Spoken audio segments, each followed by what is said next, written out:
اپنا لباس اتار کر کے جو سیدھا سادہ لباس ہے وہ پہن کر کے آئے تو کوئی اس کی طرف دیکھو گے؟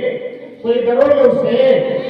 اور اگر خالی ہاتھ وہ اپنے لباس میں آ جائے تو ہر آپ کی سکول کی پولیس ہے کبھی کون کام چلے بتائیں ہوگا نا؟ تو یہ آپ کا پولیس والا لباس ہے، اس لباس کو کبھی بھی اتارنے کی کوشش نہیں کیجیے گا۔ بات سمجھ میں آ رہی ہے؟ باتیں بہت ہو گئی، اذان ہو چکی ہے، جماعت کا وقت ہو رہا ہے۔ اصل یہ ہے کہ آپ ان باتوں پر عمل کریں۔ اللہ تبارک و تعالیٰ آپ سبوں کو علم دین کی اہمیت سمجھنے اور اس پر عمل پیدا ہونے، خصوصی طور پر طلبہ حفظ کو حفظ سے اور قرآن کریم سے لگاؤ کی توفیق عطا فرمائے۔ اخیر میں ارباب انتظام، اساتذہ کرام ان تمام کا شکریہ ادا کرتا ہوں کہ آپ سبھی کے خدمت اور آپ سبھی کی محنت کے نتیجے میں آج کا یہ پروگرام منعقد ہو سکا ہے۔ اللہ تعالیٰ آپ حضرات کی قربانیوں کو قبول فرمائے اور بہتر سے بہتر بدلہ فرمائے۔